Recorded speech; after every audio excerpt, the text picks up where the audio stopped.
Hello friends, students, today we shall do topic the infinitive. Infinitive दो प्रकार के होते हैं। फर्स्ट है फुल इन्फिनेटिव और टू इन्फिनेटिव। जब वर्ब की फर्स्ट फॉर्म से पहले टू लगा हो तो इसे फुल इन्फिनेटिव या टू इन्फिनेटिव कहते हैं, जैसे to read, to write, to play आदि। तो इसको हम कहेंगे टू प्लस इन्फिनेटिव। सेकंड है आपका बेयर इन्फिनेटिव और विदाउट टू। इसे हम इन्फिनेटिव विदाउट टू भी कहते हैं, यानी इन्फिनेटिव से पहले टू नहीं लगता, उसे हम कहते हैं बेयर इन्फिनेटिव।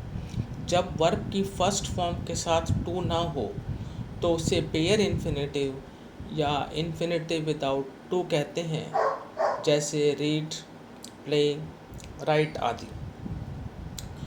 आपने देखा कि जो फर्स्ट पॉइंट था उसमें हमने टू रीड, टू राइट और टू प्ले किया, तो वो हो गया टू प्लस इन्फिनेटिव।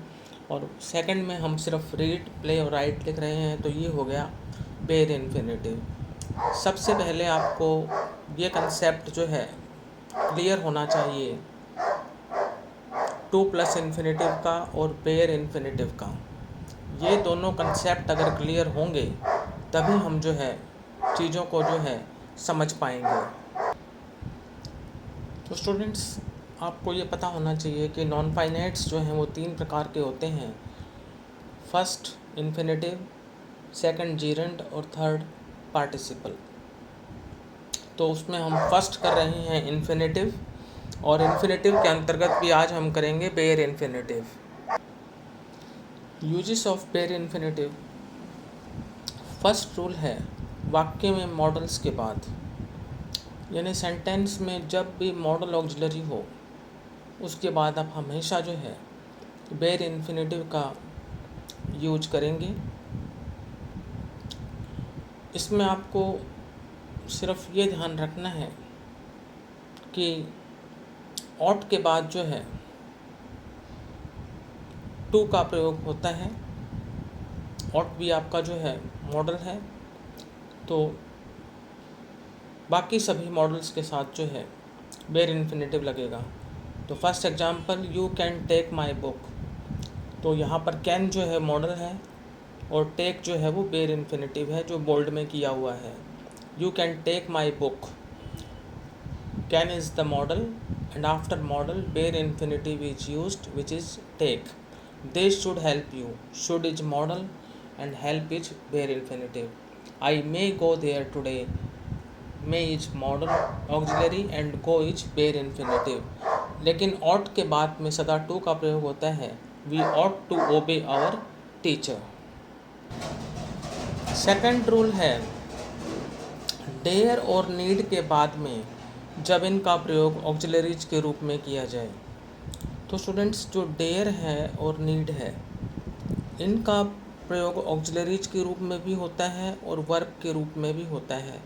जब इनका प्रयोग ऑक्सिलरी के रूप में हो तो आप बेयर इन्फिनेटिव का प्रयोग करेंगे, लेकिन जब इनका प्रयोग जो है वर्ब के रूप में हो तो फिर इनके बाद जो है टू प्लस इन्फिनेटिव लगता है, जो भी आपको एग्जाम्पल में क्लियर हो जाएगा।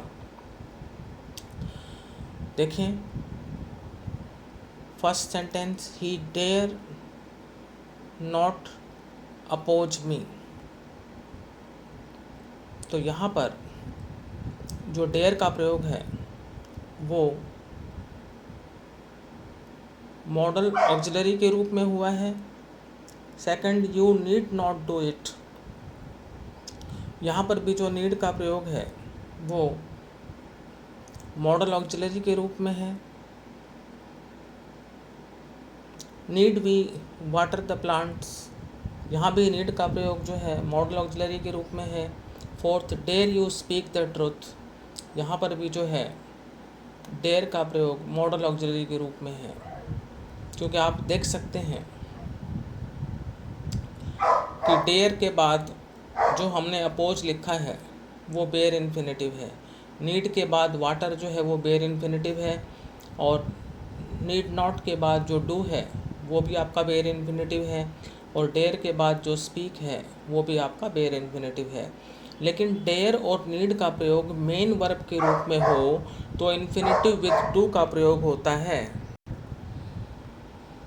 First sentence, do they need to learn this lesson. तो डू आपका हेल्पिंग वर्ब है और नीड जो है, नीड यहाँ पर आपका मेन वर्ब है। तो उसके बाद हमने क्या लगाया, टू प्लस इन्फिनेटिव यानी टू लर्न। सेकंड है, dare he did he dare to speak the truth. तो डिड आपका हेल्पिंग वर्ब है और डेयर यहाँ पर मेन वर्ब है, और फिर बाद में है आपका टू स्पीक यानी to plus infinitive. Third sentence है, he did not dare to enter the room. तो यहाँ पर डिड आपका हेल्पिंग वर्ब है, डेयर आपका मेन वर्ब है, और उसके बाद जो है आपका टू प्लस इन्फिनेटिव है टू एंटर। तो यहाँ पर जो टू लर्न और टू स्पीक और टू एंटर जो हैं वो टू प्लस इन्फिनेटिव हैं। तो क्लियर हो गया होगा आपको। डेयर और नीड का प्रयोग जब ऑक्सिलरीज के रूप में हो तो बेयर इन्फिनेटिव, और डेयर और नीड का प्रयोग जब मेन वर्ब के रूप में हो तो टू प्लस इन्फिनेटिव का प्रयोग होता है। I hope you have understood the first two rules. Third rule है would rather, had better, would sooner के बाद में। जब भी वुड रादर हो, हैड बेटर हो, वुड सूनर हो, तो उसके बाद आप ध्यान रखेंगे कि हमेशा जो है बेयर इन्फिनेटिव का प्रयोग होगा, यानी इन्फिनेटिव विदाउट टू का। You had better work harder, तो हैड बेटर आ गया। हैड बेटर के बाद हमने क्या लगाया, वर्क लगाया। तो वर्क क्या है, बेयर इन्फिनेटिव है। Second example, I would rather die than beg. तो आई के बाद वुड रादर है, तो वुड रादर आते ही आपको ध्यान रखना है कि बेयर इन्फिनेटिव लगाना है। तो डाई क्या है, यहाँ पर बेयर इन्फिनेटिव है। तो आपको ये दोनों सेंटेंस से समझ में आ गया होगा कि जब भी सेंटेंस में वुड रादर हो, हैड बेटर हो और वुड सूनर हो तो ये ध्यान रखना है कि बेयर इन्फिनेटिव का प्रयोग होता है। So we have completed our third rule also. Now coming to the fourth rule, helping verbs do, does, did के बाद। तो जो हेल्पिंग वर्ब्स हैं ये भी अंडरस्टूड है कि डू, डज, डिड के बाद हमेशा वर्ब की फर्स्ट फॉर्म हम प्रयोग करते हैं, तो फिर वो बेयर इन्फिनेटिव ही कहा जा सकता है। तो he does not attend the class, हमने डज के बाद क्या लगाया, अटेंड। इसी तरह से did you attend the meeting, did के बाद वही वर्ब की फर्स्ट फॉर्म, तो यहाँ पर क्या हो गया, वही अटेंड। अब बढ़ते हैं फिफ्थ रूल की तरफ, let, make, bid. Let, make, bid के बाद जो है बेयर इन्फिनेटिव का प्रयोग करते हैं। लेकिन आप स्टूडेंट्स ये ध्यान रखें कि जब पैसिव वॉइस में इनका प्रयोग किया जाता है तो हम टू प्लस इन्फिनेटिव का प्रयोग करते हैं। लेकिन इसमें भी आपको ध्यान देना है कि लेट का प्रयोग अगर पैसिव वॉइस में होता है तो भी हम टू नहीं लगाएंगे। लेट का जो है प्रयोग चाहे एक्टिव में करें चाहे पैसिव में करें, आप बेयर इन्फिनेटिव ही लगाएंगे। मेक और बिड यदि पैसिव वॉइस में होते हैं तो फिर टू प्लस इन्फिनेटिव हो जाता है। पहले देखते हैं एक्टिव वॉइस में, let me do my work. तो डू यहाँ पर क्या है, बेयर इन्फिनेटिव है। Second example, the teacher made him learn the lesson. तो यहाँ पर मेड आ गया। मेड के बाद हमने क्या लगाया, बेयर इन्फिनेटिव, लर्न। और लेट के बाद भी हमने जो डू लगाया तो डू क्या है, बेयर इन्फिनेटिव फर्स्ट एग्जाम्पल में। सेकंड में मेड के बाद लर्न बेयर इन्फिनेटिव है। तो आपको क्लियर हो गया कि यदि एक्टिव सेंस में है तो हम बेयर इन्फिनेटिव करेंगे, और यदि पैसिव सेंस में है तो हम टू प्लस इन्फिनेटिव लगाएंगे। लेकिन लेट के अतिरिक्त, लेट का प्रयोग चाहे एक्टिव में हो चाहे पैसिव में हो, आपको जो है बेयर इन्फिनेटिव का प्रयोग ही करना है। ये रूल मैं आपको पहले ही समझा चुका हूँ, लेकिन यदि ये क्रियाएं लेट के अलावा पैसिव वॉइस में हो तो टू प्लस इन्फिनेटिव का प्रयोग किया जाता है। First example, he was made to learn the lesson.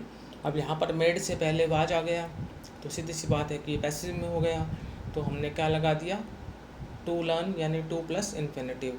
तो यहाँ पर मेक का प्रयोग यदि पैसिव वॉइस में हो गया तो फिर हमने क्या किया, टू प्लस इन्फिनेटिव लगा दिया।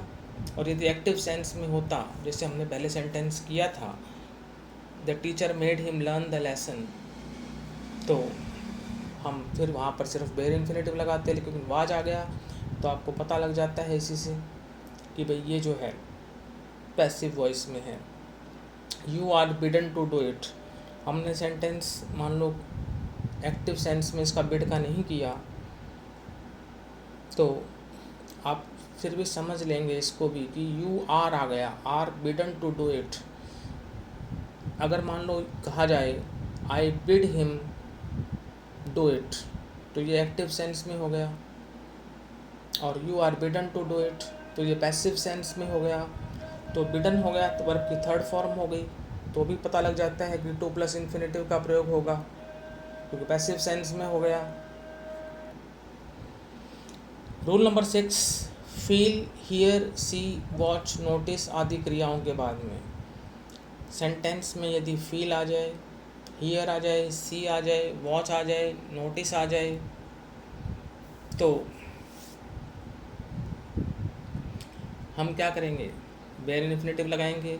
लेकिन वही बात, यदि ये जो वर्ब्स हैं इनका प्रयोग यदि पैसिव में हो, यानी एग्जाम्पल के तौर पर वाज या वर आ जाएं, तो आप फिर वही टू प्लस इन्फिनेटिव का प्रयोग करेंगे। रूल जो है, यदि ये वर्ब्स एक्टिव सेंस में यूज होते हैं तो बेयर इन्फिनेटिव, और पैसिव सेंस या पैसिव वॉइस में यूज होते हैं तो to plus infinitive. You have to keep these things in mind.